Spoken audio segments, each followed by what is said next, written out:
ঢিঙৰ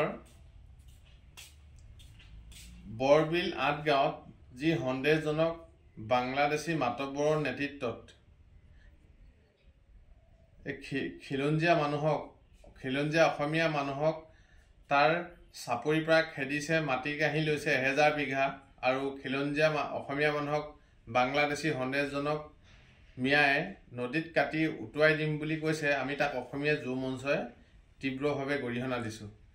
আজি অসমৰ মুখ্যমন্ত্ৰী ডাঙৰীয়াৰ নেতৃত্বত যি বাংলাদেশী বেদখলকাৰীসকলক উচ্ছেদ কৰি আছে আৰু চৰকাৰখনে যি বাংলাদেশীৰ বিৰুদ্ধে শক্তিশালী স্থিতি গ্ৰহণ কৰি আছে, তাক আজি খিলঞ্জীয়া মানুহসকলে সকলোৱে আমি চৰকাৰখনক সমৰ্থন জনাইছোঁ। তৎসত্ত্বেও এই বাংলাদেশীসকলে যে ভয় নকৰা হয়, এতিয়াও এই ঢিঙৰ অসমীয়া মানুহক ভাবুকি দিছে বা কাটি নদীত উটাই দিম বুলি কৈছে, আৰু তাৰ স্থানীয় খিলঞ্জীয়া মানুহে তাৰ ঢিঙৰ প্ৰশাসনক এজেহাৰ দিয়া স্বত্তেও কোনো ব্যৱস্থা লোৱা নাই। তাক আমি তীব্ৰভাৱে গৰিহণা দিছোঁ। আৰু আমি বাংলাদেশী মিয়াবোৰক ক'ব বিচাৰিছোঁ, বাংলাদেশীবোৰক, যদি তোমালোকে এতিয়াও যদি ক্ষান্ত হোৱা নাই, খিলঞ্জীয়া মানুহক এনেকৈ ভয় ভাবুকি দি আছা, তোমালোকে কাৰ শক্তিত তুমি বলিয়ান হৈছা? নিশ্চয় এওঁলোকৰ লগত চাগে কোনোবা অদৃশ্য শক্তিৰ হাত থাকিব পাৰে।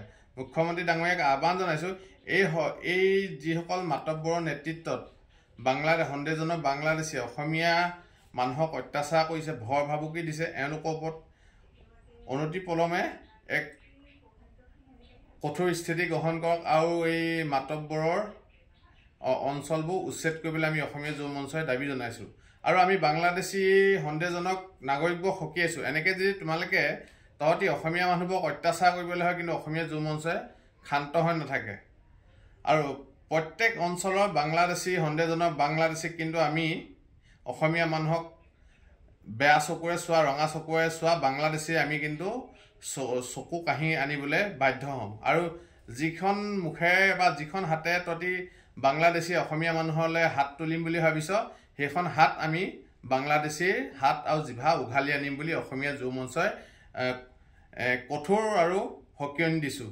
আৰু মুখ্যমন্ত্ৰী ডাঙৰীয়াক আহ্বান জনাইছোঁ, এই ঢিঙৰ বাংলাদেশীসকলক কঠোৰ শাস্তি দিয়ক আৰু এই বাংলাদেশী গাঁওবোৰ উচ্ছেদ কৰিবলৈ আমি অসমীয়া যুৱ মঞ্চ লখিমপুৰ জিলা সমিতিৰ তৰফৰ পৰা আহ্বান জনাইছোঁ।